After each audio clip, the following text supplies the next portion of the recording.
මේ 2024 ජූනි මාසේ 4 වෙනිදා අපේ චූටි පැටියව දෙවනි පාරට දකින දවස. චූටි පැටියා ලැබෙන්න ඉන්නකොට සති 19 ඉවර වේගෙන එනකොට තමයි මේ වීඩියෝ එක මම අරගත්තේ. ඒ කියන්නේ ප්‍රෙග්නන්සි එකේ සෙකන්ඩ් ට්‍රයිමස්ටර් එකේ තමයි මේ වීඩියෝ එක මම ගත්තේ. ඉතින් ජූනි 4 වෙනිදා තමයි මගේ ඊළඟ ස්කෑන් ඩේට් එක යෙදලා තිබුණේ. ඉතින් දවල් වරුවේ තමයි අපොයින්ට්මන්ට් එක මට දාලා තිබුණේ. මායි හස්බන්ඩ්යි පුතාලා දෙන්නයි කට්ටියම එදා ගියා අපොයින්ට්මන්ට් එකට. ස්කෑන් එක කරන්න කලින් නර්ස් ඇවිල්ලා සාමාන්‍ය විදිහට මගේ උස, බර, ඒ වගේම ප්‍රෙෂර් එක මෙන්න මේ වගේ දේවල් ටිකක් චෙක් කරලා බලනවා. ඊළඟට ටික වෙලාවකට පස්සේ ડોක්ටර් ඇවිල්ලා මේ විදිහට මගේ ස්කෑන් එක කරන්න පටන් ගන්නවා. Sounds very good. මේ වෙලාවේදී මුලින්ම ડોක්ටර් බැලුවේ මගේ බබාගේ heart beat එක. මේ වෙනකොට ඇත්තටම මට බබෙක් හම්බ වෙන්න ඉන්නවා කියලා අපේ ලොකු පුතාලා දෙන්නම් හිටියේ නැහැ. So they just found out they're having a baby. All right. I found out. මේ දවසේදී තමයි එයාලා දැනගත්තේ. And now, what do we want? A baby sister or a baby brother? Baby brother. Baby sister.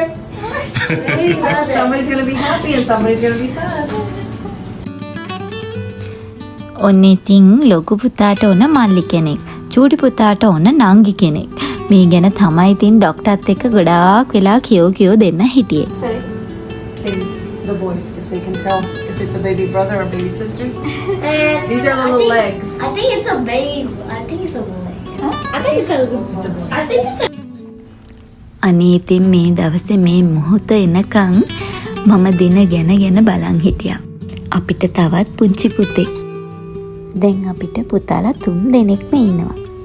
ඉතින් මේ අමතක නොවන සුන්දර මොහොත මම වීඩියෝ එකක් විදිහට තියාගත්තා. So we're gonna look at the baby's heart.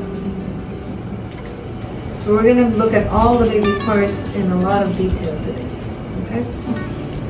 දැන් මම ඔයාලට කියන්නම් මේ ස්කෑන් එක මොකක්ද කියලා. ඒ වගේම මේ ස්කෑන් එකකින් බලන්නේ මොන වගේ දේවල්ද කියලා. ඉතින් මේ ස්කෑන් එකට කියනවා ඇනෝමලි ස්කෑන් එක කියලා. ඒ වගේම මේ ස්කෑන් එකට ඇනටොමි ස්කෑන් එක කියලාත් කියනවා. සාමාන්‍යයෙන් ගර්භණී කාන්තාවකට මේ අල්ට්‍රාසවුන්ඩ් ස්කෑන් එක කරන්නේ සති 18ත් සති 25ත් අතර. ඉතින් මට මේ ස්කෑන් එක කළේ චුටි පැටියා හම්බ වෙන්න ඉන්නකොට සති 19 අවසානයේදී. ඉතින් ගර්භණී කාන්තාවකට දෙවනි කාර්තුවේදී මේ ස්කෑන් එක කරන්නේ බබාගේ අවයවවල සංකූලතා තියෙනවද කියලා බලන්න. බබාගේ බ්‍රේන් එකේ, හાર્ට් එකේ, ලංග්ස් වල, කිඩ්නිස් වල, ලිවර් එකේ මෙන්න මේ වගේ සියලුම අවයවවල පරීක්ෂා කිරීමක් මේ ස්කෑන් එකේදී සිද්ධ කරනවා. ඒ විතරක් නෙමෙයි, මෙතනදී බබා ඩවුන් සින්ඩ්‍රෝම් තත්ත්වයේ ඉන්නවද කියලාත් බලා ගැනීමේ හැකියාව තියෙනවා. ඒ වගේම මේ ස්කෑන් එකෙන් බබාගේ ජෙන්ඩර් එක ගැන කියන්නත් පුළුවන්. ඒ කියන්නේ ලැබෙන්නේ නිදුවෙක්ද එහෙම නැත්නම් පුතෙක්ද කියලා කියන්න හැකියාව තියෙනවා. මේ ස්කෑන් එක කරන්න සාමාන්‍යයෙන් විනාඩි 20ක් විතර යනවා. ඉතින් මට ලැබුණ ડોක්ටර්ත් ගොඩාක් හොඳ ડોක්ටර් කෙනෙක්. ඇත්තටම මේ ડોක්ටර්ස්ලා හරියම සුහදශීලී. මේ ඉන්නේ මගේ ડોක්ටර් නෙමෙයි. මගේ ඩිලිවරි එක කරන වෙලාවේදී මේ ડોක්ටර් ඇතුළුව තවත් ටීම් එකේ 6 දෙනෙක් ඉන්නවා කියලා මට කිව්වා.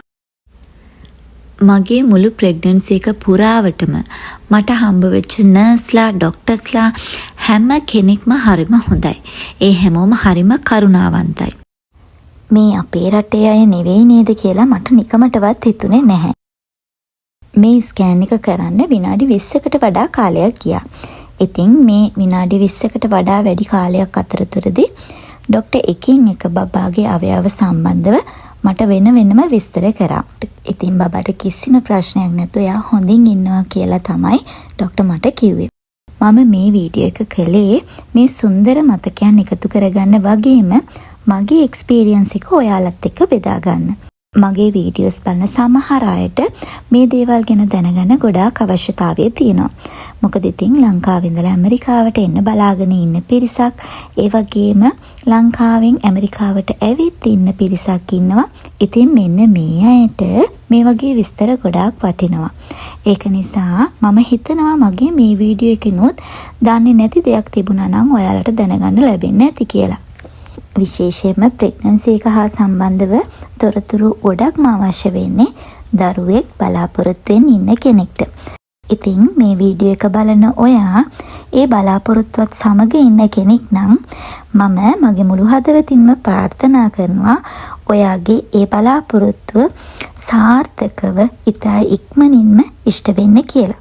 ඉතින් මගේ ප්‍රෙග්නන්සි එකේ මුල් කාලේ ඉඳලම විස්තර තියෙන වීඩියෝස් කිහිපයක් මම කරලා තියෙනවා. කැමති කෙනෙක් ඉන්නවා නම් ඩිස්ක්‍රිප්ෂන් එකට ගිහිල්ලා ඒ වීඩියෝස් බලන්න පුළුවන්. එහෙම නැත්නම් මම මේ වීඩියෝ එකේ අන්තිමට වීඩියෝස් කිහිපයක් එකතු කරන්නම්. ඉතින් ඒ වීඩියෝස් බලලා ඔයාලට අවශ්‍ය දෙයක් තියෙනවා නම් දැනගන්න පුළුවන්. ඉදිරියටත් මම මගේ ප්‍රෙග්නන්සි එක පුරාවටම සම්පූර්ණ විස්තර ඇතුව ඔයාලට වීඩියෝස් අරගෙන එනවා. එහෙනම් අද මගේ මේ වීඩියෝ එක බලපු ඔයාලට ගොඩාක් ස්තුතියි. ඉදිරියටත් මගේ වීඩියෝස් බලන්න ඔයාලා කැමති නම් ලන්ඩන් ටු ඇමරිකා YouTube channel එක subscribe කරලා තියාගන්න. එහෙනම් ඔයාලගේ ඉදිරි හැම දවසක්ම සුන්දර වෙන්න කියලා මම ප්‍රාර්ථනා කරන ගමන් අද වීඩියෝ එකෙන් සමුගන්නවා. එහෙනම් හැමෝම සතුටෙන් පරිස්සමින් ඉන්න. සියලු දෙනාටම තෙරුවන් සරණයි.